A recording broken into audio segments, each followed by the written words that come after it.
I gave birth to my son on the linoleum floor of a $500 a month studio apartment. While I lay there, shivering, gripping the cold tile as Theo let out his first cry, his father was at the airport, picking up his golden girl, Mallory, the one who got away. He never came back. Not that night. Not for 5 years. He found me 5 years later, picking up trash in the mall food court. Bennett, in his bespoke suit, stared at me like I was a ghost. His golden girl tossed her iced latte into my trash bag, spraying milky coffee down my cheek. Daisy? Where the hell have you been? He snapped, gripping my wrist so hard it bruised. I gestured to my janitor uniform, my neon pink rubber gloves. Things changed. I'm a janitor now. He didn't notice the small boy hiding behind the pillar. His son, Theo. Theo popped out, crushing plastic bottles in his scuffed sneakers. His wicker basket, the one I used to carry him in as a toddler, slung over his back. Mom, you're slow. Bennett's eyes narrowed. This is my son, isn't he? Theo lunged, screaming. Let go of my mom. My dad is dead. Bennett hoisted him up, grinning. I'm your dad, kid. He kicked Theo's basket of bottles, scattering our meager income. You won't pick trash anymore. I'm taking you both home. I fought him, but he threatened to drag us away in the middle of the night.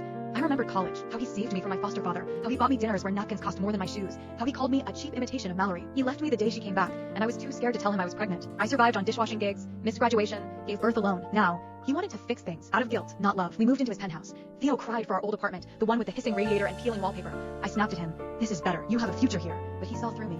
I know you hate it here. I know you hate him. My heart shattered. Bennett enrolled him in a private academy, gave me a credit card with a limit I'd never dreamed of. He acted like he was doing us a favor, like he hadn't left me to bleed out on that linoleum floor. He asked me to make his favorite pork chops, to go back to the way it was in college. I obliged, for Theo.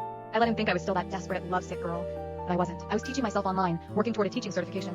He offered to pull strings for me, but I refused. I didn't want his handouts, not anymore. Then, Theo came home with a split lip, silent, refusing to talk.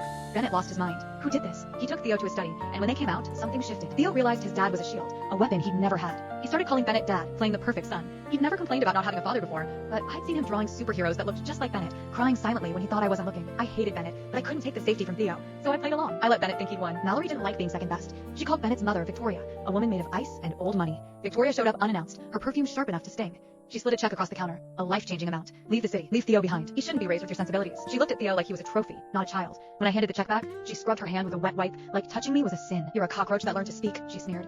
Bennett's legacy isn't for someone like you. I smiled, calm, the way I practiced when I was scrubbing floors and swallowing pride. I'm not leaving Theo. Not now, not ever. She laughed. You think you have a choice? I'll ruin you. I'll tell everyone you tricked Bennett into fatherhood. I'll take the boy myself. She left, slamming the door so hard the chandelier shook. I stood there, my hands shaking, not with fear, but with rage. Bennett came home later, drunk, complaining about Mallory's tantrums. He didn't notice the fire in my eyes. He pulled me close, whispering, I'm sorry about my mom. I'll handle her. Just stay. For me, for Theo. I leaned into his chest, smiling. I'll stay. But I wasn't staying for him. I was staying to take everything he owed me. That night, I found Bennett safe. The code was Mallory's birthday. Predictable. Inside, I found more than just money. I found letters. Letters from Mallory, laughing about how she'd used him, how she'd never loved him. Letters from Bennett's father, warning him to stay away from the likes of Daisy. And then, something that made my blood run cold. A medical bill, dated the night I gave birth. Bennett had known. He'd known I was in the hospital. He'd known I was dying. And he'd chosen to pick up Mallory instead. Or is there something worse? Something I've been hiding about Theo's birth? The full story, the secret I've kept for 5 years, is on my homepage. Click my profile now. You'll never guess how I'm going to make this man pay for leaving me to die.